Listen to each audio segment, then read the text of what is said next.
Okay, good morning, ladies and germs, from my living room. No, don't want to go back into the studio right now. Um, just don't want to walk in there. Uh, I don't. I kind of know why I can't walk in there right now. I just don't want to. But anyway, me walking into my studio has nothing to do with today's topic. So Sunday I was like, we need to get back to basic. And again, some of you may know about this. Some of you may have been told. Maybe you've never been told. Um, Maybe you were told and you've forgotten about it. And there's the puppy to lighten the mood. Come on. You want it? You want it? Come on. Let's get it. It's okay. It's okay, puppy. He's trying to lighten the mood. Alright, so you've gotten on YouTube, you decide to straighten out your brand. You're not gonna get caught up in the drama. You're gonna be your own person. People are coming to your house or your channel to see you.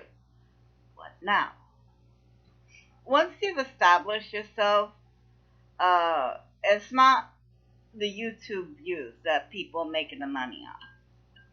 Because let's face it. If this wasn't making people money, people would not be here. So something's got to be clicking. Excuse me. Happy dance. Happy dance. I love my happy dance. Anyway, I need a sippy sip. Oh, that was good. Okay. You've established yourself.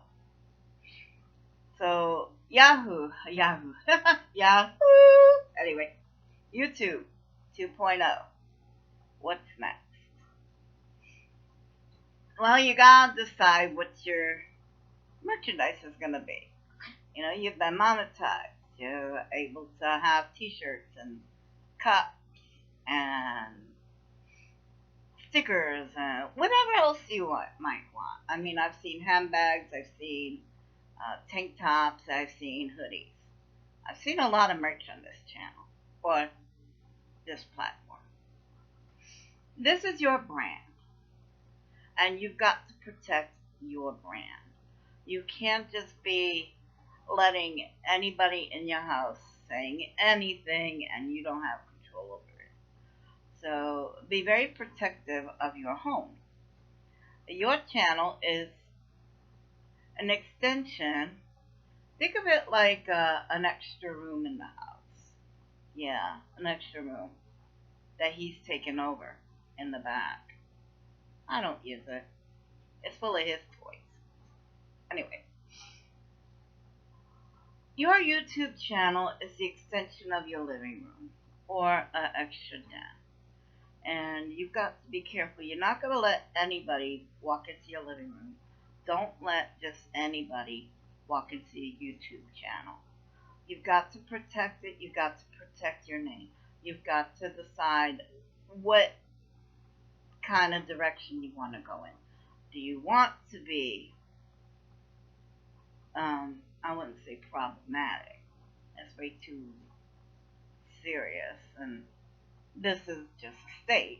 So you gotta decide whether you want to be a dramedy, do you want to be documentary, do you want to be social, what direction do you want this channel to go in? And I am so not centered. Okay, there, I'm centered. Are you alright over there? He is trying to dig into the couch and I don't know why. Stop digging. Normally it's the girls that nest. And he's trying to nest. I don't know why. Well, he's digging. Anyway. Decide what direction you want your channel to go in. Decide if you want to... Hey, Peanut, don't you dare He's gonna start barking. I can't have it. This is not going well. I'm trying to give some serious advice about how to protect your brand. One thing that people on this channel don't go through is they don't realize that we are actually independent contractors. You are responsible every 90 days to, if you monetize, you're responsible to periodically pay taxes. Because YouTube doesn't pay any taxes. YouTube cuts you a check straight up. Okay. Peanut, come on, baby. Come on. Oh, he's a little baby. Led by his stomach. I wonder where he gets that from. Yeah. Anyway.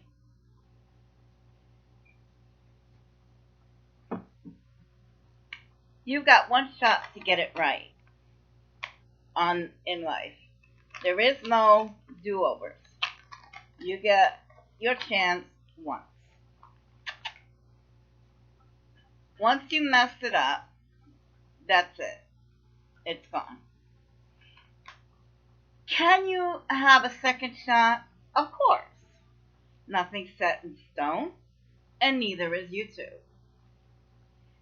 Keep in mind, YouTube can be gone at any moment. So if this is going to be your sole career, you got a rough ride ahead of you. This is what I do for fun on the side. That's how come I've been in it for 2 years and I've yet to get monetized. It's where I come to have fun.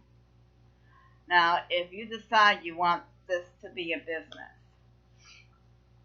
I highly suggest anybody would tell you.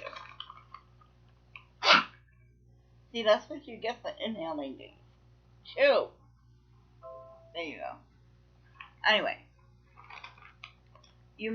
people that are in YouTube that make it big, that make big money, and then they fall flat on their face, and they don't have anything anymore. That's because they squandered their money. How did they squander their money? Because they never took a business course. Now, part of it is business courses, part of it is common sense. Of course, if you have someone that taught you common sense and you were able to get that someone to teach you, don't do that, then you should have a pretty easy time on this platform when it's your turn to shine. If you're unsure, or if you're having money problems now, believe me, once you get more money, you're just going to have more money problems. At that point, I would suggest you take up a couple of business courses. Take up accounting and learn how to diversify in your stocks. Invest a little bit of money that you are going to be making when you do make it, so that when this is over, you're not left high and dry. You have something to fall back on. Because I've seen several YouTubers, and I've been here a long time. I'm old. I don't have much to do anymore, so I watch a lot of YouTube over the years. And what I've noticed is that, yeah, people make it real big, and they have a lot of money. But they don't know how to handle that, because no one's ever taught them the laws, financial laws, tax laws, CPA for financial planning, personal accounts, all that. No, that's the certified personal accountant. Yeah. So anyway, I'm sorry, I'm repeating myself. I've seen it so much, and I was like, you're right. You're right. I mean, I listen to them, and I'm like, yes, you're right. It should have been you. Absolutely. You could have had the golden ring. The golden ring was right there in your hand. You're practically touching it. But financially, maybe not the most responsible choices made. Did the person diversify enough? Did they put something away in a maybe in a long-term IRA when they did hit it big, when they were getting popular? Or, did they just go day by day? Did they take any business courses? Did they take any, did you go through the the the process of trademarking your logo, trademarking your name, learning about trademarks? I mean, there's so much to learn. It's not just a matter of making a video, editing it, making a fabulous thumbnail. That's the here and now. What I'm talking about is when the here and now is over and what you do then. So please don't sell yourself short, guys. Don't do that. Learn about this platform. There's so much to learn. It's more than just editing and thumbnails and clickbait. That's only here and now. Because life lasts a long, long time. And if you're not prepared for it, it's going to be upon you and you're not going to know what to do. I hope everyone, if this inspires you to at least take one course, something to help improve your channel on your platform. Maybe you didn't know you were an independent contractor. Some people do, some people don't. Maybe you're aware that you are supposed to take out your taxes. Once a year is fine, I guess. I know people that do it every 90 days, so then they're not held to pay one big lump sum at the end of the year. So, quit that. Stop licking my knee like that.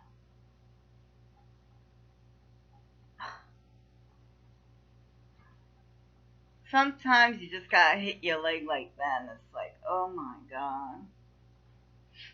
Okay, baby, now you're up here. It's like, I'm trying to make a film. I'm trying to make a video, and he's licking my leg and my knee, and I'm like, oh god. Yeah, anyway. So, I just want people to succeed and not waste the chance they have. Because sometimes people do waste the chance they have. And maybe if you heard something that someone told you, or maybe someone did tell you and you forgot, I do hope this reminds you. Now, I'm going to make this short and sweet. Come on, baby. You got it. You got it. I know. There you go.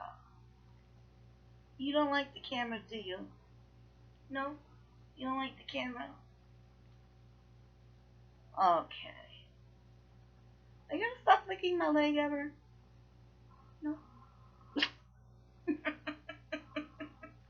that what you're gonna tell me? No? There you go, baby. There you go. What you looking at? Okay, I know what he wants. You want more of these? Oh, yeah.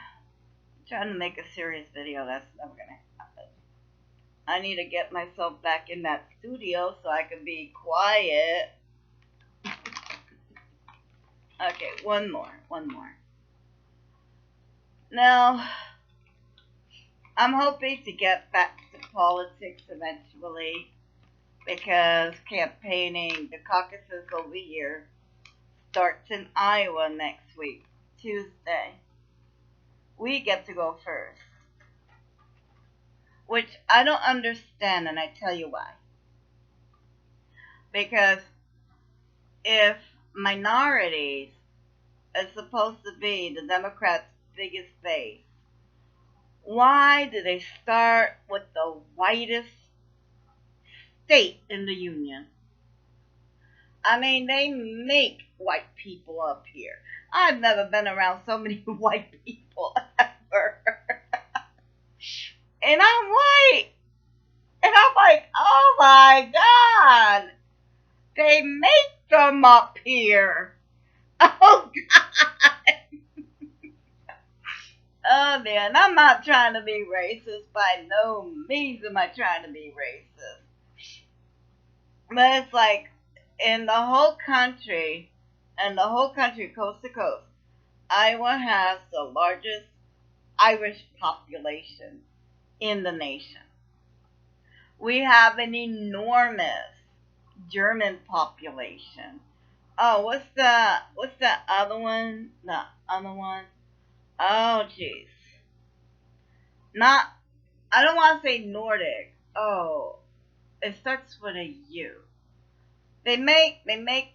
They make that that fish, that pickled fish in wine dressing, which sounds nasty, but it's delicious with sour cream and crackers. Anyway, it doesn't matter. Doesn't matter. It's just that how can you start with here with Iowa first? If the minority group is the largest group, I would start in a more diversified state.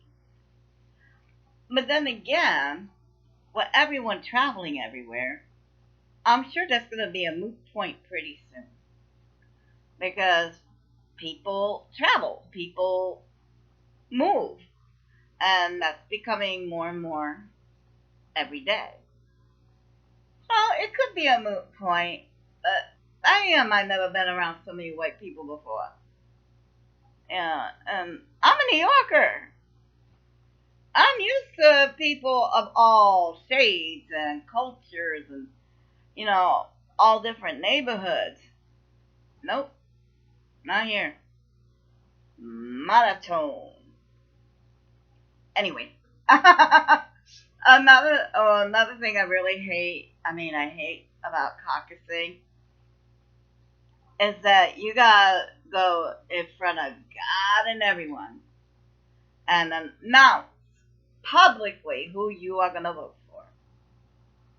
And if that person doesn't have enough votes to get any delegates, because you gotta have at least, oh my God, you have to have at least 23 people that wants to vote for you before you get any delegates.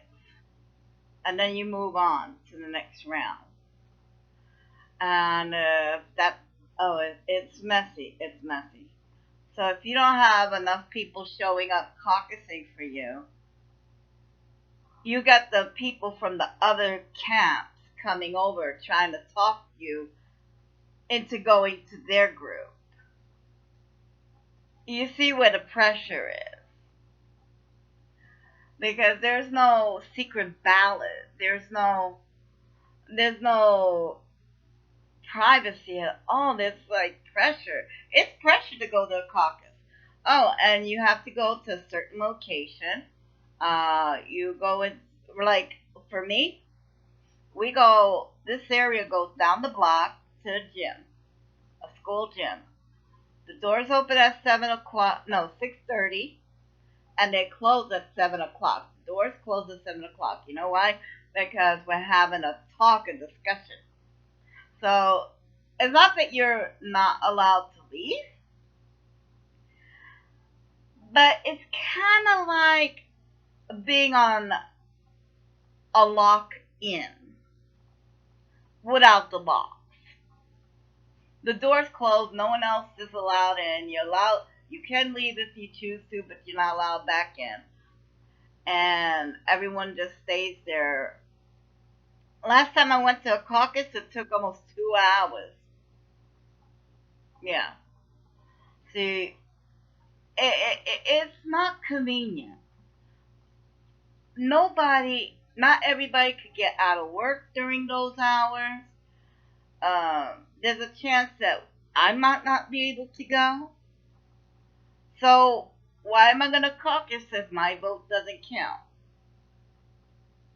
Yeah.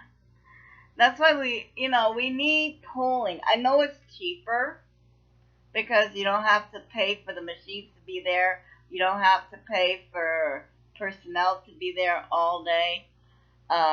You don't have to worry about having enough ballots or having too much ballots. You don't have to worry about supplies.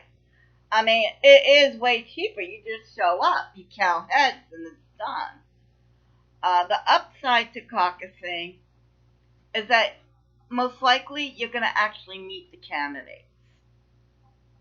The candidates will show up. I've met already two of the candidates that are going to be caucusing.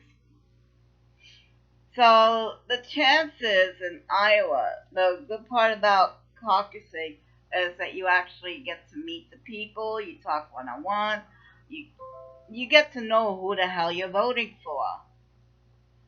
The downside is not everybody gets to go. And it's not private. There's no secret ballot. So that's gonna be on my mind. I don't know what's gonna happen next week. I may be able to vote in caucus. I may not. I don't know if it's worth keeping though. Not when it limits people to such a point. That's very detrimental to the candidate and the potential votes they could get. So it may cost a little bit more. But I think we should get rid of caucusing and go straight to polling. Because this might not work for everybody. Oh, it's fun. It's a part of history. I mean, not very many states have it anymore. For a reason. It doesn't work, probably. I mean, can you imagine if you get a huge city like the size of Dallas or Los Angeles or Boulder, Colorado? You get a large city like that and people trying to caucus, you won't be able to find a place big enough. Well, you could, but you'll have to get the arena, an arena or something. Oh dear God, can you imagine the head count then? Oh, no. No, caucusing is good. I guess caucusing is good when you have small towns. But if you have a bigger city, then definitely polling. I can see the use of caucusing now. But it's still a little bit iffy. I mean, there's no good time to have for everybody to make it. And that's the drawback. Anyway, I seem to have babbled a little bit more about caucusing than I thought I was going to. I hope this helps for some people somewhere, and you can learn about where we go through in our election process. The next 8 months is going to be extremely bumpy. Is it? Let's see. It's practically, so we got all of February, March, April, May, June, July, August, September, October, and then the first week. So we've got 9 months. Yeah. Enough to have a baby. But what kind of baby are we going to birth in America come November? So that's something to think about. Talk to your friends. Talk to your family. Quit yelling at each other. Quit cursing. Quit putting each other down. We've got to learn to talk again. To debate healthy. Until then, we're going to hope for the best. We're going to prepare for the worst. And I guarantee you, we're all going to land somewhere in the middle. Thank you for listening to me, Babylon. I hope to see you Sunday. And you take care. Bye.